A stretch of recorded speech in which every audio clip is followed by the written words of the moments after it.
اللهم صل على سيدنا محمد وعلى آله وأصحابه وبارك وسلم صلاة وسلام عليك يا رسول الله عليك الصلاة والسلام.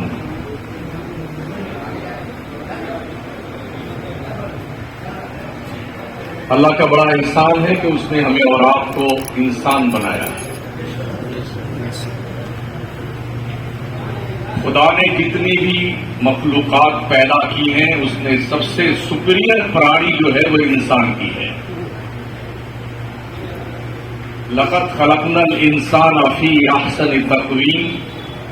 اللہ نے ہمیں ساری قوموں سے زیادہ خوبصورت پیدا کیا ہے. اور یقین نہیں آتا ہے تو کبھی اکیلے میں آئینہ میں اپنی شکل دیکھ لیجیے گا کہ اللہ نے آپ کو خوبصورت بنایا ہے کہ نہیں بنایا ہے. یہ نص قطعی ہے. بہت خوبصورت پیدا کیا ہے. جنت کے حور و غلمان ہوں یا فرشتے ہوں یا پریاں ہوں، لوگ مثال دیتے ہیں نا، انسان سے زیادہ خوبصورت کوئی نہیں، کیونکہ یہ اللہ کا فرمان لقد خلقنا الانسان فی احسن تقویم. کسی پہ بس نہیں.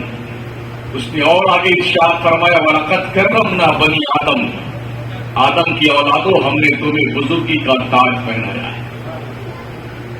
اور اس کا سب سے بڑا کرم یہ ہے کہ اس نے ہمیں اور آپ کو مسلمان بنایا ہے. اور کرم کی جو انتہا ہے وہ یہ ہمارے ہاتھوں میں اپنے پیارے محبوب حضرت محمد مصطفیٰ صلی اللہ علیہ وسلم کا دامن کرم عطا فرمائے. ان نعمتوں کا ہم جتنا بھی شکریہ ادا کریں کم ہے. اپنے رب کی ان نعمتوں کا بھی ہم شکریہ ادا کرتے رہے تو لاکھوں سال کی زندگیاں ہوں نہ تب بھی وہ کھپ جائے گی اور انہی کا شکریہ نہیں ادا ہو سکتا ہے. تو اللہ کی بڑی کرم نوازی ہے. اسلام کے 12 مہینے گنوائے گئے ہیں جس کا پہلا مہینہ یہ محرم الحرام کا ہے، جہاں سے اسلامی سال کا پہلا مہینہ شروع ہوتا ہے. اور یہ پہلا مہینہ جو شروع ہوتا ہے اس مہینے کو باضابطہ وہ اعزاز حاصل ہے کہ محرم کی 10ویں تاریخ کو اگر کربلا کا یہ واقعہ معرض وجود میں نہ آیا ہوتا تو آج ظلم اور انصاف، شرافت اور شرارت، انسانیت اور شیطانیت، اس کے بیچ میں کوئی فرق محسوس کرنے والا نہیں ہوتا. جنگیں تو بہت ہوئی ہیں، بدر سے لے کے کربلا تک، اور کربلا سے لے کے اب تک جانے کتنی جنگوں کو مسلمان جھیلتا ہوا آیا ہے. مگر اسلامی تاریخ میں کربلا کی جنگ کو جو اعزاز حاصل ہوا ہے وہ کسی اور جنگ کو نہیں. اللہ کریم ارشاد فرماتا ہے جو اللہ کی راہ میں قتل کیے جائیں انہیں مردہ سوچنا بھی مت، بلکہ وہ زندہ ہیں اور اللہ کی طرف سے انہیں روزی دی جاتی ہے. دوسرے پارے میں اللہ نے مردہ کہنے سے منع کیا ہے اور چوتھے پارے میں مردہ سوچنے سے بھی منع کر دیا. شہیدوں کو مردہ کہنا بھی مت اور مردہ سوچنا بھی مت.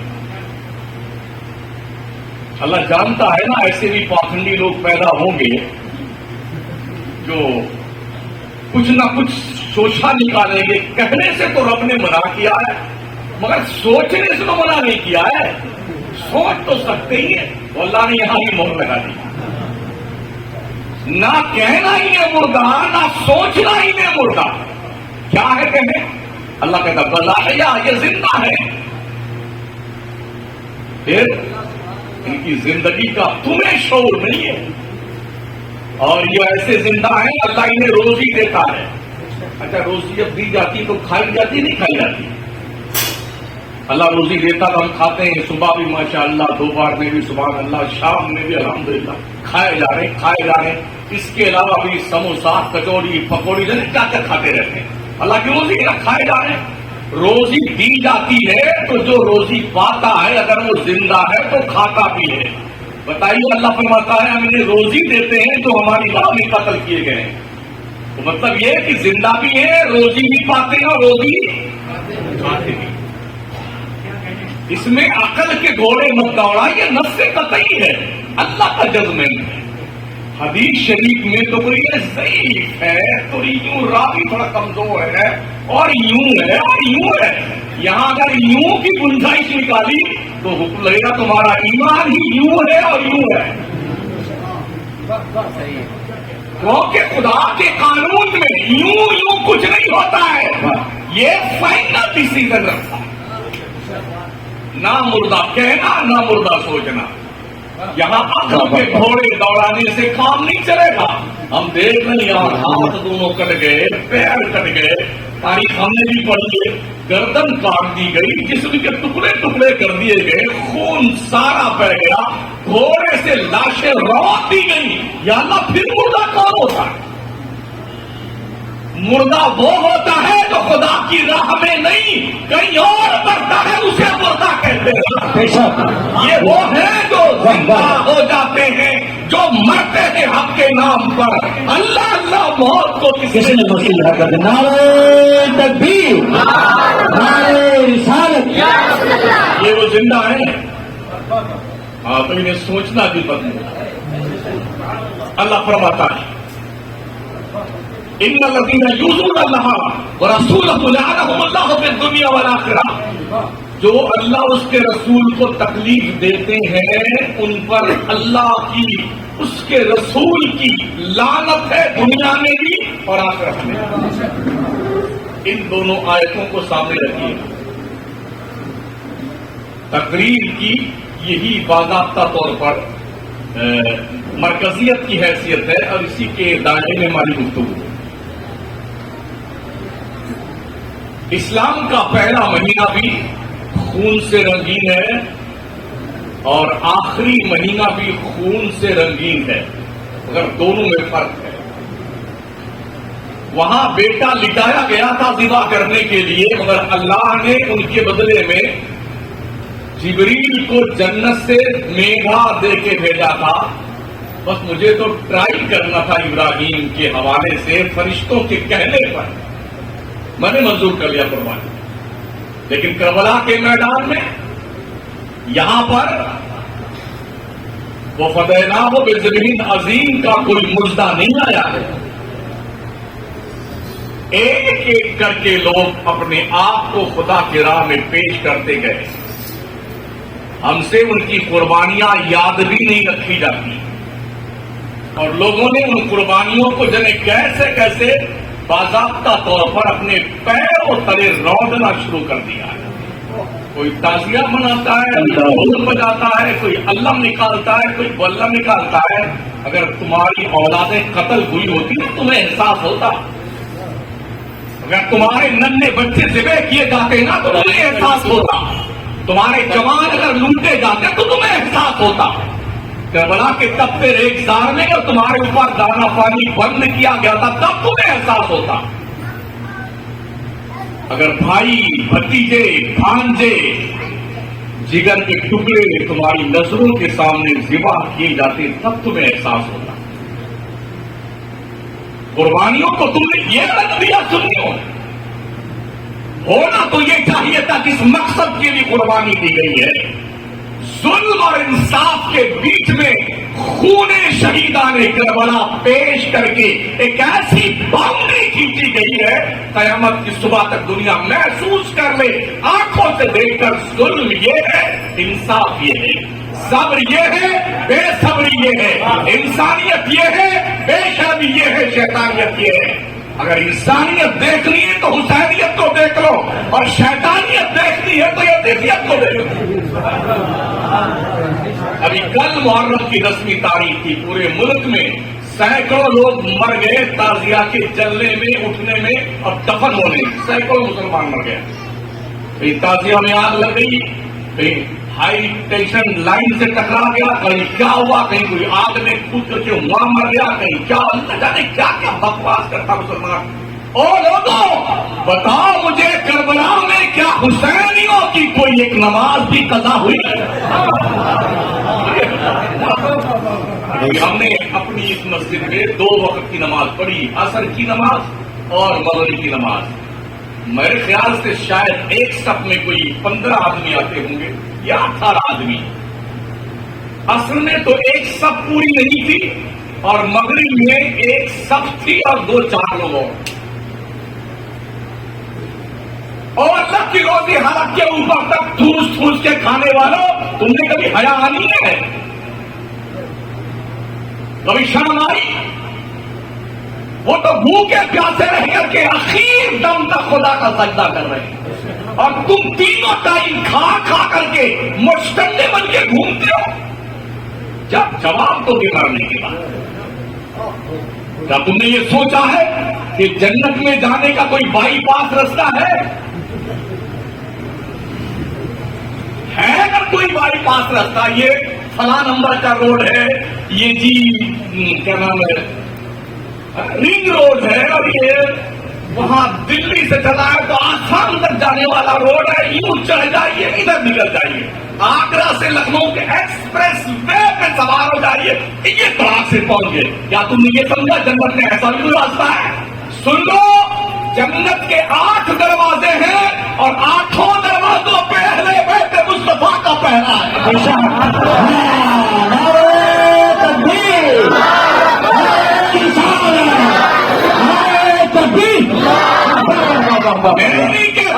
ہے.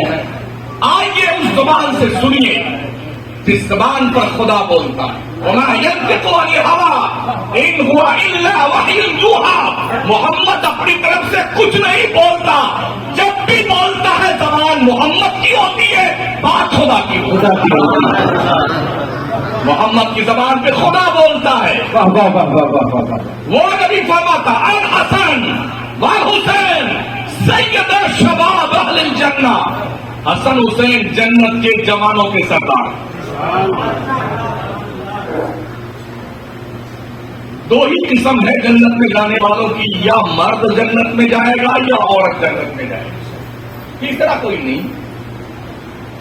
چاہے بوڑھا مرے چاہے بچہ مرے، سب جوان ہو کے جنت میں جائیں گے. سب کی عمر 33 اور 30 سال کے بیچ میں ہوگی. سب کا قد 60 ہاتھ کا ہوگا، بن داڑھی موچ کے ہوں گے. یہ ہے جنت میں جانے کی کنڈیشن. جنت کے 8 دروازے. جو جوان ہوں گے مردوں میں سے ان کے سردار حسنین کریم ہیں، اور جو عورتیں ہوں گی ان کی commander in chief Fatima Zahra. بے شک بے شک. فاطمہ تو سید النساء اہل الجنہ، میری بیٹی فاطمہ جنتی عورتوں کے سردار ہے. تو مرد بھی سوچ لیں عورتیں بھی سوچ لیں، 8 دروازوں پہ پہرا اہل بیت مصطفیٰ کا ہوگا. ٹکٹ دکھانا پڑے گا محمد کے گھر والوں سے پیار کا ٹکٹ دکھانا ہوگا. جبھی تو فرماتی قل لا اسألکم علیہ اجرا الا المودۃ فی القربى. مصطفیٰ تم فرماؤ اپنی امت سے، میرے بندوں سے کہہ دو کہ تم کو جو ہم نے اسلام دیا ہے، او لوگوں ہم نے تمہیں اللہ کی معرفت کا پتہ بتایا، تمہارے ہاتھوں میں اسلام کے جھنڈے دیے، تمہارے دماغ میں اسلام کی روشنی پیدا کی، تمہارے سینے میں کلمے کا نور پیدا کیا. نبی فرماتے ہیں اللہ کا حکم لے کر کے تو میری امت کے لوگوں محمد اس کے بدلے میں تم سے کوئی معاوضہ نہیں مانگتا سوائے اس کے کہ میرے اہل بیت سے پیار کیجیے، اہل بیت سے محبت کیجیے، اہل بیت سے عشق کیجیے، اہل بیت سے پیار کیجیے. کربلا میں 313 نہیں تھے، صرف 72 تھے. 313 بدر میں تھے، مقابلے میں 1000 تھے، یعنی کہ 3 گنا زیادہ تھے. اور کربلا میں 22 گنا زیادہ. صرف 82 نفوس قدسیہ ہیں، جس میں سے 10 واپس آئے تھے، 72 نے شہادت کا جام نوش کیا. اس 82 نفوس قدسیہ کو تہہ تیل کرنے کے لیے یزیدیوں نے 22,000 کا لشکر بھیجا. جبکہ ان کی ٹیم میں مرد بھی تھے، عورتیں بھی، بوڑھے بھی، بچے بھی، دودھ پیتے بچے بھی، اور عابد بیمار زین العابدین بھی۔ اصول یہ ہے بارڈر پر بچے نہیں ہوتے ہیں، بوڑھے نہیں ہوتے ہیں، فوجیوں کی بھی ایک عمر کی لمٹ ہے، اس عمر تک پہنچ کر کے آپ کو ریٹائر کر دیا جائے گا، پھر آپ آرام سے کھائیے پیجیے۔ تو بڈھوں کو فوج میں لاسٹ ٹائم تک ان کی خدمت نہیں لی جاتی ہے، بچوں کا وہاں کوئی کام نہیں ہے۔ عورتوں کو بھی کچھ ملکوں کی فوجوں نے استعمال کرنا شروع کیا ہے، عورتیں لڑنے کے لیے پیدا کی گئی ہیں، عورتیں پیدا کی گئی ہیں گھر کو جنت بنانے کے لیے، گھر کو جنت بنانے کے لیے عورتیں پیدا کی گئی ہیں، مزدوری کرنے کے لیے نہیں کہ دونوں مزدوری کریں، باپ بھی گیا مزدوری کرے، امی بھی گئی مزدوری کرنے، اور بیٹے اور بچے اور بچیاں گھر میں آپا کھلا رہی ہیں، آیا کھلا رہی ہیں۔ اسلام اس بات کا مخالف ہے۔ اب دونوں تھکار کے آتے ہیں تو آدمی سوچتا ہے بیگم چائے بنائے اور بیگم سوچتی شوہر چائے بنائے، نہ ایسا نہیں۔ اسلام یہ سبق نہیں دیتا ہے عورتوں کو، اسلام نے بدرجہ مجبوری جب کوئی راستہ نہ ہو تو کچھ قید و بند کے ساتھ انہیں کچھ چیز کی اجازت دی گئی، ورنہ عورت گھر کی ملکہ ہے، عورت چھپا کر رکھنے کی چیز ہے، عورت جنت کے اندر لے جانے والی کنجی ہے۔ بندہ جب شادی کر لیتا ہے اس کا آدھا ایمان مکمل ہو جاتا ہے۔ یہ میرا عنوان نہیں، عرض میں کر رہا تھا ساتھیوں، بارڈر پہ عورتیں نہیں رکھی جاتی۔ کئی بار عورتوں نے عرض بھی کیا حضور ہم بھی جنگ میں چلے غزوے میں، آقا نے کہا نہیں، ابھی مرد مر نہیں گئے۔ نبی نے کیا فرمایا؟ ابھی مرد مرے نہیں ہے، زندہ ہے، تمہارا کام جنگ میں جانا نہیں ہے، تم کر لے۔ لیکن امام پاک وہاں پر عورتوں کو بھی لے کے گئے۔ کربلا ایک جگہ کا نام ہے جو کبھی ریگستان ہوا کرتا تھا، مگر آج کی تاریخ میں ایک خوبصورت سا شہر بسا ہوا ہے۔ اس زمانے میں کوئی میرے خیال سے لگ بھگ کوئی 100 کلومیٹر کا رقبہ رہا ہوگا اس کا، جو میں نے دیکھا وہاں پہ 100 کلومیٹر کے رقبہ، اس لیے کہ حضرت اون محمد کی قبریں بہت دور ہیں، اور حضرت مسلم بن عقیل کے شہزادوں کی قبریں مسیب میں ہیں، حضرت مسلم کی قبر انور کوفہ شریف میں جامع مسجد کے اندر کے پاس میں ہے، اس سے لگ کر کے، اور کربلا میں بھی دیکھیے تو امام پاک کی قبر پاک کے اندر ہے، علیہ وسلم بردار کی ادھر ہے، شہداء جو ہے وہ ایک ساتھ جہاں دفن کے وہ الگ ہے۔ تو اس طرح سے سب بکھرے پڑے ہوئے ہیں۔ تو آج کے زمانے جیسی جنگ ہوتی نہیں، وہ گھوڑوں کی اونٹوں کی جنگ، بہت دور سے راؤنڈ نکال کر کے لوگ جنگیں کیا کرتے تھے۔ یہ نقشہ آج خوبصورت سے شہر آباد ہے کربلا کی سرزمین پر۔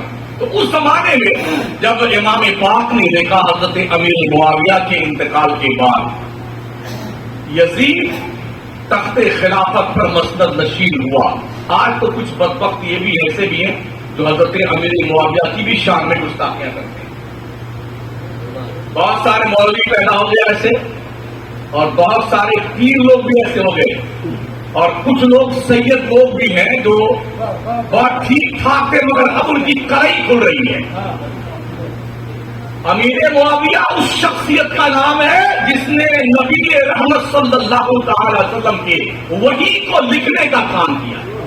کاتب وحی مصطفیٰ تھے حضرت امیر معاویہ، میرے حضور کے سگے سالے حضرت امیر معاویہ، حضرت امیر معاویہ کی سگی بہن حضور کی نکاح، حضور کے نکاح میں حضرت ابو سفیان جو حضور کے سگے سسر ہیں، ہند جو حضور کی سگی ساس ہیں، انہی امیر معاویہ کا بیٹا یزید پلید ہے۔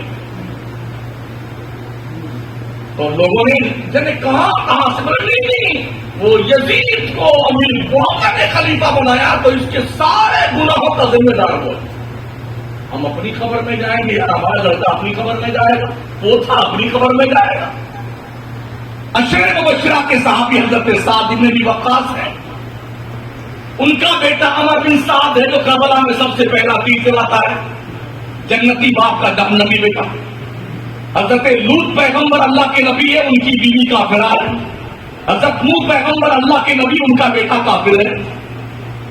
تو جو جیسا ہوگا اس کو ویسا کہا جائے گا، لیکن حضرت امیر معاویہ صحابی نبی ہیں، اور اللہ کا وعدہ وَكُلًّا وَعَدَ اللَّهُ الْحُسْنَىٰ، اللہ نے ہر صحابی سے جنت کا وعدہ فرمایا.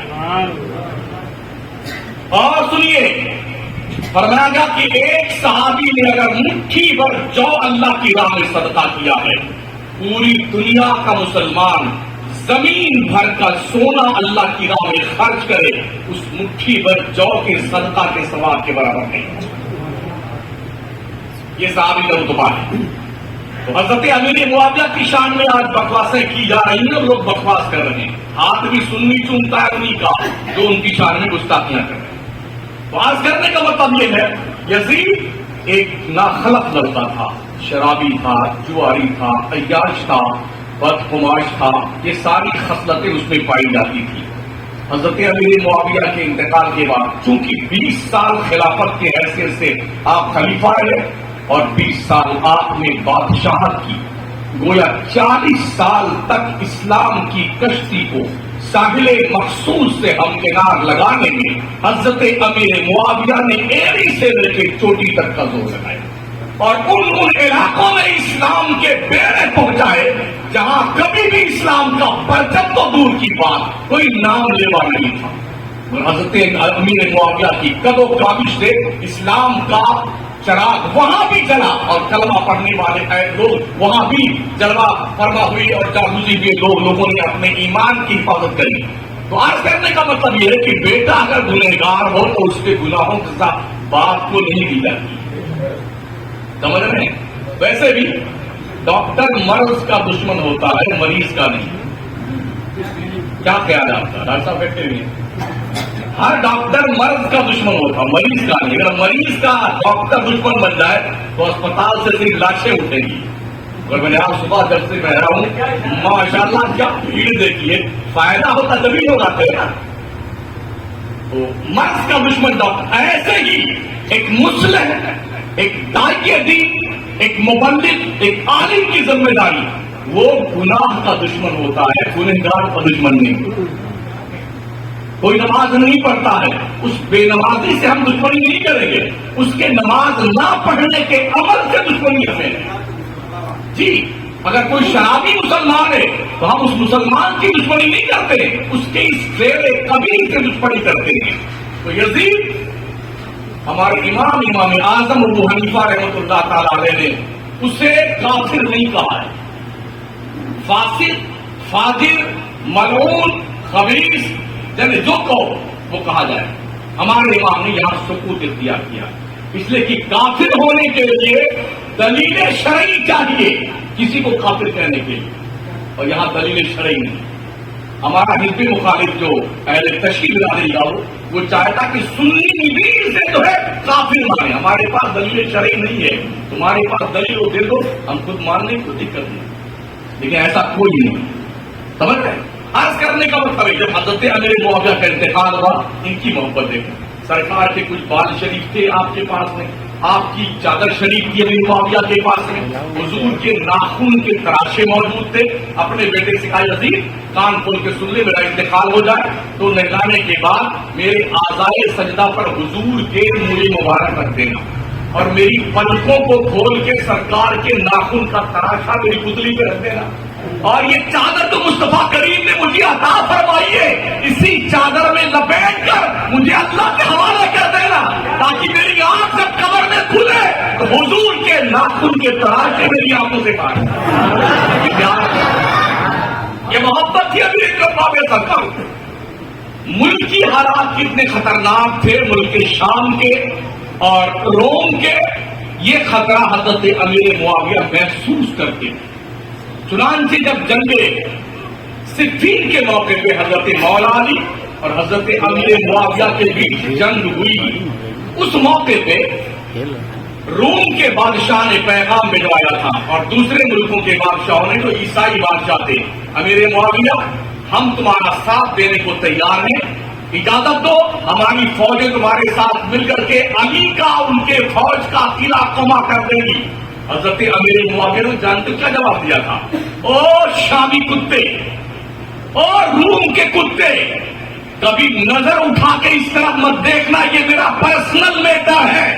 اگر تو علی کے خلاف سامنے آیا تو علی کی فوج کا کا پہلا سپاہی امیر معاویہ ہوگا. کمال ہے. 1350-1400 سال پہلے جو جنگیں ہوئی ہیں ان کے فیصلے آج بدھو لوگ کر رہے ہیں. آج جو لوگ ہیں پاکھنڈی لوگ، یہ امیر معاویہ اور حضرت علی کے بیچ میں جنگ کیوں ہی تھی، کیا معاملہ تھا، حق پر کون ہے، ناحق پر کون ہے. حضرت علی اور حضرت عائشہ کے بیچ جنگ ہوئی تھی تو حق پر کون ہے، ناحق پر. تمہارا فیصلہ کرو اپنے بھائیوں کا، ہڑپ کے کھا جاتا بیٹے، اور فیصلہ ان کا کرنے پہنچتے ہو جن کے نیتر کا تمہیں پتا بھی نہیں ہے. جتنا عقل اللہ نے دی ہے نا اس کا اتنا ہی استعمال ہمیں کرنا چاہیے. تو امیر معاویہ نے حالات ملک کے دیکھے تو انہوں نے یہ محسوس کیا کہ حضرت امام حسین رضی اللہ تعالی مدینے میں رہتے ہیں، ملک شام اور اس کے ارد گرد کی سیاست کو وہ نہیں سمجھ پاتے ہیں یا نہیں سمجھ پائیں گے، تو انہوں نے اس بنیاد پر اپنے بیٹے کو خلیفہ بنا دیا. اتنی سی بات تھی، لیکن یہ پتہ نہیں انہیں محسوس ہوا کہ ذمہ داری آ جانے کے بعد ہو سکتا ہے یہ ان باتوں سے باز آ جائے. ایک خوش فہمی، ایک تصور تھا ان کا جو شرمندہ تعبیر نہیں. بہر کیا قدرت نے جو لکھا تھا وہ ہونا تھا. اس ظالم یزید نے اپنے پاکھنڈ کو پھیلانے کے لیے ہر گاڑے بھیجے مدینے میں کہ امام حسین سے کہہ دو میری بیعت کر لیں. اس کے فسق و فجور کی داستان پورے ملک میں، مدینے میں، مکے میں، حجاز میں سب جگہ عام تھی. امام پاک نے کہا مجھ سے یہ نہیں ہو سکتا ہے، میں ایک فاسق کے ہاتھ پر بیعت نہیں. پھر جانتے ہو مدینے کی زمین ان پر تنگ کی گئی، اور مدینہ امام پاک نے چھوڑا کس کے لیے؟ دین بچانے کے لیے. دین بچانے کے لیے، کیونکہ پرورش ہوئی تھی بچپن سے ہی یہ مشہور تھا میرا ایک بیٹا حسن مسلمانوں کے 2 بڑے گروہ میں صلح کروائے گا، حضرت امیر معاویہ اور حضرت حسن. مولا علی کے شہادت کے بعد امام حسن خلیفہ بنے. 6 مہینہ خلافت کی بات دوڑ امام حسن نے سنبھالی. اس کے بعد حضرت امام حسن نے یہ خلافت کی ذمہ داری امیر معاویہ کے ہاتھ سپرد کر دی کہ یہ ذمہ داری آپ سنبھالیں. تو یہ ذمہ داری امیر معاویہ کو امام حسن نے سونپی، اور ان کے چھوٹے بھائی کے ساتھ یہ حادثہ پیش آیا یزید کے دور میں. اس بات کو ہمیں باریکی سے سمجھنے کی ضرورت ہے. معرکہ کیوں پیش آیا؟ دونوں مسلمان، حضور نے فرمایا میرا بیٹا حسن 2 مسلمانوں کے بڑے گروہ میں صلح کروائے گا. حضور نے مسلمان ہونے کی گواہی حضرت امیر معاویہ کی، اور میرا یہ چھوٹا بیٹا میرے دین پر قربان ہو کر کے میرے دین کو زندگی بخشے گا. یہ بات بچپن سے مشہور تھی. پورا شہر طیبہ، پورا مکہ، پورا حجاز جانتا تھا عرض تف میں، نینوا میں، کربلا میں حسین شہید کیے جائیں گے. جبریل نے آ کر کے حضور کو کہا تھا یا رسول اللہ اس سے آپ پیار کرتے ہیں؟ حضرت امام حسن دائیں زانو بیٹھے تھے، امام حسین بائیں زانو بیٹھے. نبی نے کہا میں ان سے پیار کرتا ہوں. جبریل نے کہا رسول اللہ اس بیٹے کو کربلا میں آپ کی امت کی شہید کر دیں گے. کہا ایسا ہوگا؟ کہاں یا رسول اللہ، اگر آپ کہیں تو میں عرض تب سے کربلا سے وہ مٹی لا کے دے دیتا ہوں جہاں امام کو شہید کیا جائے گا. حسین کو لا کے مٹی انہوں نے دی حضور کو. نبی نے سنا، فرمایا اس سے غم اور رنج کی بو آتی ہے. نبی نے وہ مٹی حضرت ام سلمہ اپنی بیوی کو دیا اور فرمایا ام سلمہ جب مٹی سرخ ہو جائے سمجھ لینا میرا بیٹا حسین کربلا میں شہید کر دیا گیا. یہ باتیں بالکل واضح تھی. اس بات کو لے کر کے ہمارے یہاں ایک برادری کوئی 150-200 سال پہلے پیدا ہوئی ہے. 150-200 سال کی پیداوار ہے. ہاں، ایک کو اہل حدیث کہا جاتا ہے اور ایک کو دیوبندی. یہ کیا کہتے ہیں؟ جو نبی اپنے نواسے کو نہیں بچا سکا کربلا میں، سنیوں تمہیں کیا بچائے گا؟ بیٹے تم ایک پروف دے دو کہ نبی نے بچانا چاہا تھا. میرے مصطفیٰ نے کبھی ایک بار بھی دعا نہیں مانگی اللہ میرے نواسے پر یہ امتحان مسلط مت کرنا. فاطمہ زہرا نے کبھی دعا نہیں مانگی، مولا علی نے کبھی دعا نہیں مانگی. جب بھی دعاؤں کے لیے ہاتھ اٹھے ہیں تو اس الفاظ ہے اللہ میرے حسین کو صبر دینا، اللہم آتِ الحسین صبرا واجرا.